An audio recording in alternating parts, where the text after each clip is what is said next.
Hi mga ka-bakers! Kumusta kayo? Ngayon naman ay gagawa tayo ng sesame baguette. Handa na ba kayo? Ang mga kailangan natin ay bread flour 500 grams, yeast 15 grams, asin 16 grams, butter 5 grams, at fresh milk 300 ml. At syempre ang ating sesame seeds. Ilagay na natin ang fresh milk, asin, yeast. Haluin na muna natin ito para naman matunaw ang ating inilagay na asin. Ilagay na natin ang butter at ating ilagay na ang bread flour. Buksan na natin ang ating mixer at hayaan natin itong mag-mix hanggang sa tuluyan ng magsama-sama ang mga sangkap na ating inilagay dito. Ayan, kapag ganito na po siya mga ka-bakers ay okay na po ito at atin na pong patayin sa ating mixer dahil atin po itong ipapadaan sa ating roller. Kailangan po kasi natin itong i-roller kasi hindi po kaya ng ating mixer. Pero kung meron po kayong spiral mixer ay okay na okay po ito at hindi nyo na po kailangan ng roller pa dito. Yan. At eto na nga po mga ka-bakers, atin na po siyang pinapa-roller. Kung kayo po mag-roller, just take your time lamang po. At higit sa lahat ay dahan-dahanin lamang po natin. Mag-ingat po tayo. At kapag ganito na mga po ang kanyang quality mga ka-bakers ay okay na po ito at atin na po itong ilagay sa ating lamesa. Atin na po itong irorolyo paloob at papahabain na po natin ito. Yan, pahabain lamang po natin. At napahaba na po natin kaya atin na po itong hahati-hatiin ang kada isa nga po pala nito ay 70 grams.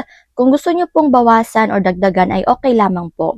And at eto na nga po ang ating mga nagawa. 70 grams nga po pala ulit ito. Pagkatapos ay atin na po itong irorolyo paloob at papahabain na po natin. Yan, ganyan na po siya. Para po siyang pagong na itsura mga ka-bakers.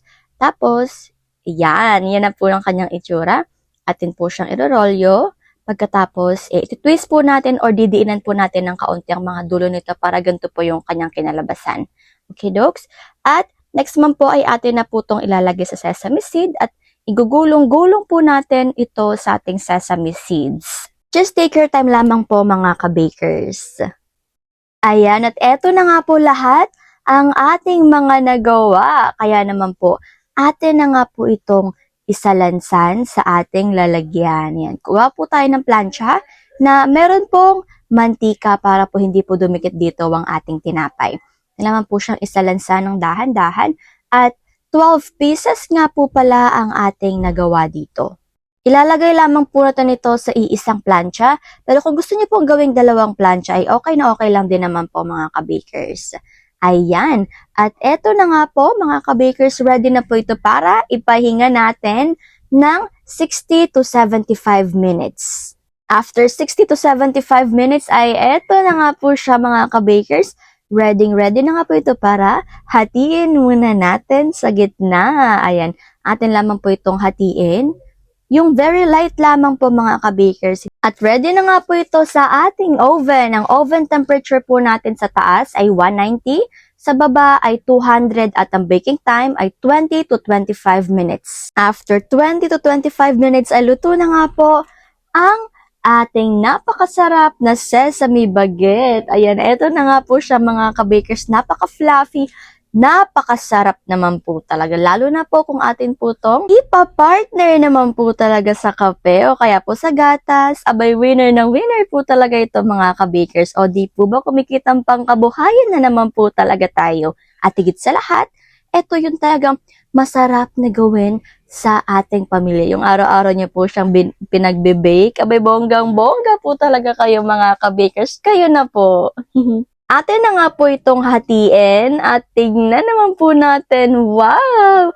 Napaka-solid po talaga ng loob niya mga ka-bakers. Naku, ang dami ko po talaga nakain dito. Lalo po pag meron tayong butter na ating ipapalaman or margarine or kung ano pa man palaman. Naku, napakasarap po talaga nito. Eto na nga po talaga ang ating food for the soul ngayon.